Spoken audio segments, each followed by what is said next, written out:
Welcome back, everyone. We're here for another week of coronavirus discussions. It's been a while, hasn't it? It's been over 6 weeks now. How are you feeling? How are you doing? So many of us are literally exhausted. We're exhausted because there's so many different changes that have occurred in our lives.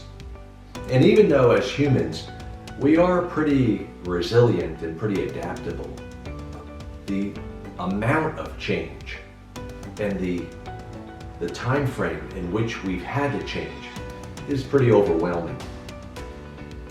It reminds me of the time when we were going through hurricane season, which in Florida, where I live, we go through it every season, every year. Some years worse than others. But I can recall in 2004. 2004 was a year of bad storms, bad hurricanes, especially in this area. In fact, we had 2 Category 2/3 storms within a 2-week time frame. I remember it very well because it was kind of surreal. It was unbelievable, the magnitude of those 2 storms within a 2-week time frame and what it did to this area, this community. I can also recall the pending doom, the uncertainty, the fear, the anxiety as the storm was approaching. And that's kind of what we're experiencing now. Now the virus is here, it's arrived, no doubt. But there's still a certain level of alertness. There's a certain feeling of anxiety and uncertainty about how long will it last?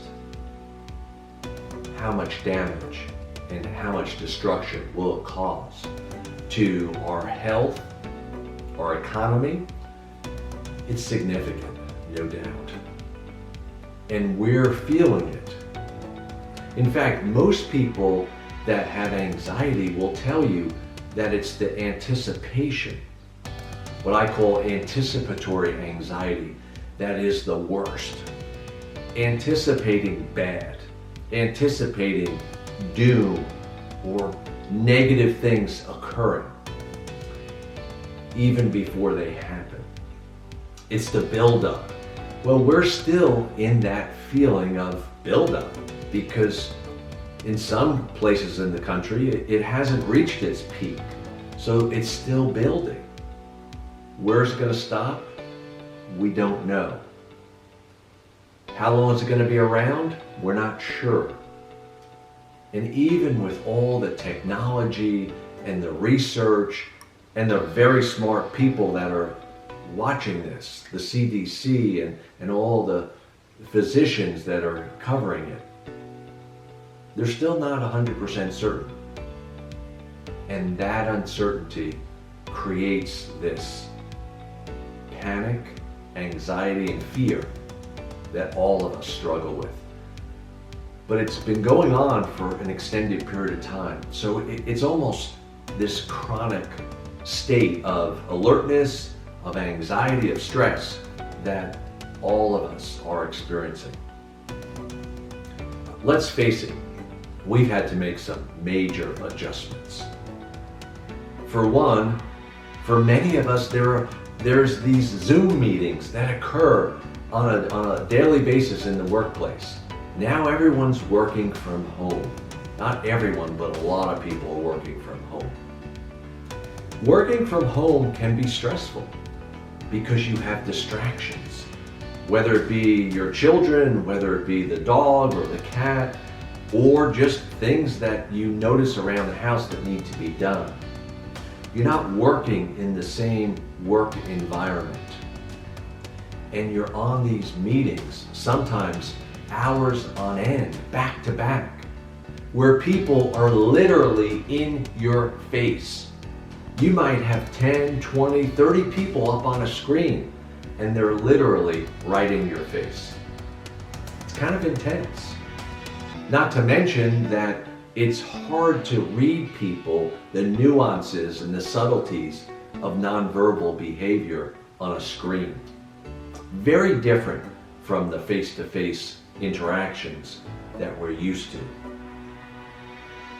And now our home life and our work life have kind of merged because so many people are working from home.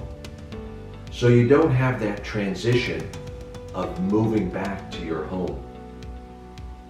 It is a stressful time.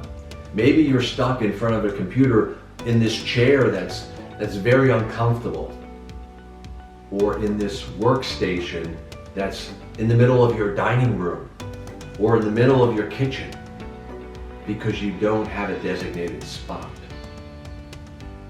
It's a different environment. Not to mention for me, who I am technologically impaired, having to learn new skills in order to manage some of these telehealth meetings.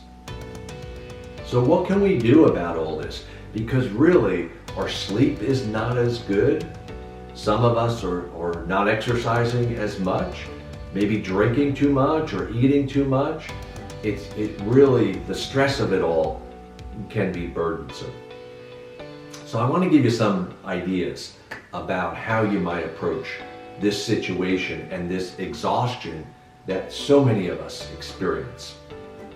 So for one thing, if you are one of those individuals that's working from home, try to designate a workplace that you can go to during work hours and not go when you're off work.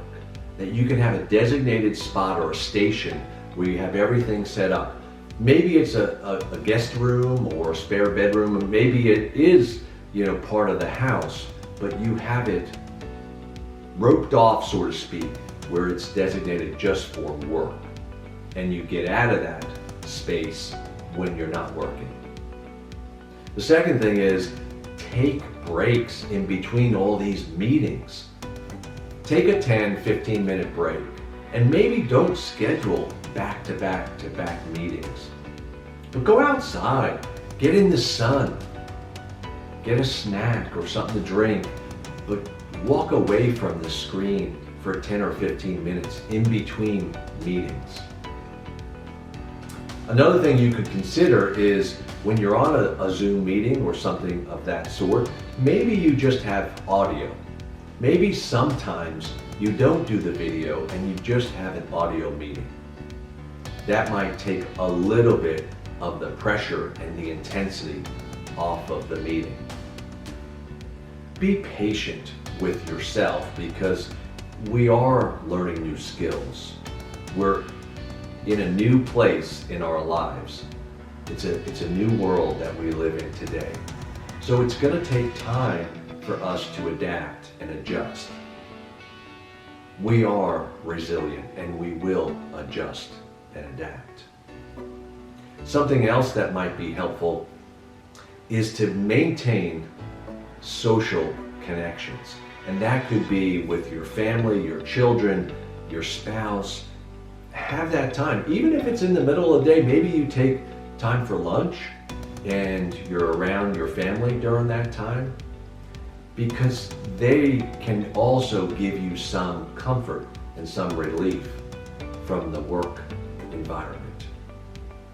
Of course, it's helpful to get physically active at the end of the workday or before the workday starts. Go for a walk, a jog, a bike ride, but have some physical activity built in. Avoid multitasking, especially when you're in a meeting. Maybe you're on your phone while you're in a meeting, and maybe you're taking notes and you're trying to do 10 different things. That's also going to add to your stress level. And the most important thing is to remember to take care of yourself. Self-care is just so important. And that might mean exercise, but it also might mean some alone time. It might mean time that you spend with your spouse or with your children. Maybe swimming in a swimming pool, or playing a board game, or reading a book, or watching a movie. But have some downtime Don't feel compelled because work is now at home to be going beyond the workday. It really is important that you have your workday structured and you have a schedule that you follow. And also, reach out and stay connected to the people that you love, to the people that you care about, and that care about you. We will get through this, and it can be exhausting and overwhelming. But limit the amount of time you spend watching news media or reading it online, because news changes all the time, and that can increase our stress level and our anxiety. So if you're going to watch something light, watch something funny, but don't feel like you have to fill yourself with all of that information and all of that knowledge, because a lot of it is speculation and a lot of it is uncertain. We know things change on a regular basis. Be well, take care of yourself and the people you love. Until next time, Dr. Tony signing.